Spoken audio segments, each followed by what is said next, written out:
Hi boys and girls, welcome back to History Lane. Here we meet some of our history's heroes through using our creative hands. Today we meet Queen Ester, the heroine of the Purim story. What sits on a queen's head that notifies you she's a queen? That's right, a crown.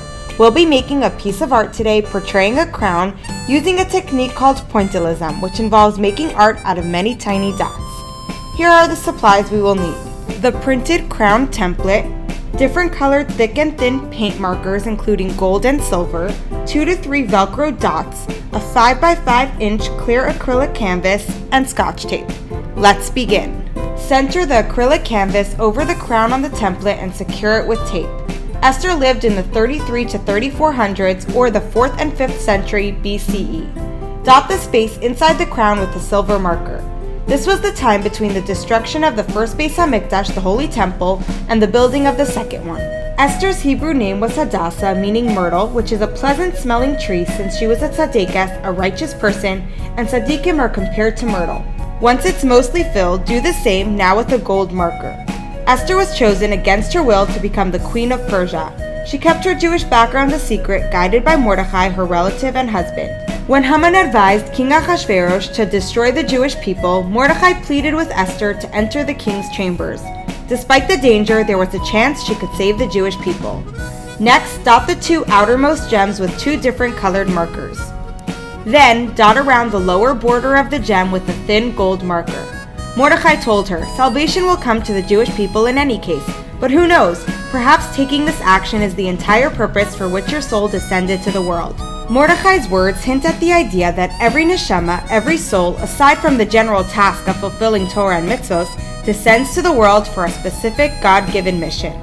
Dot the next 2 gems with 2 more colors each. Afterward, dot around the lower border of each gem with a thin gold marker. For the large gem on top, dot the inside with 1 color, then dot around it with a silver marker.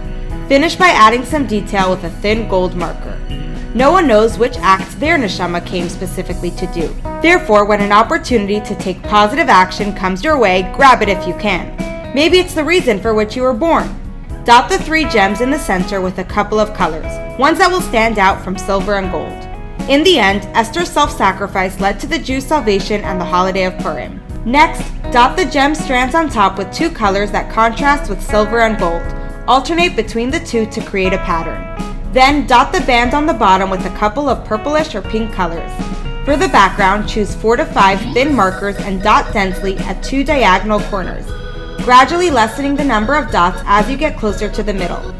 After Haman's plot was foiled, Esther still had to live out her days in the palace, but she did so with dignity and integrity to her Yiddishkeit, her Judaism. Her righteousness is attested to by the fact that she is one of the 7 Nevios, prophetesses listed in the Talmud. Once the marker has dried, turn over the canvas and color the back of the crown a solid color to fill in any transparent areas. And a question for you. How do you think you would have reacted if you were Esther in the Purim story? Lastly, stick a couple of Velcro dots on the back of the crown where they won't be visible from the front. You can stick the other side of the Velcro dots wherever you plan to hang your art, though of course with permission from your parents. If you enjoyed this video, please give it a like and subscribe to our YouTube channel. We hope to see you back again next week.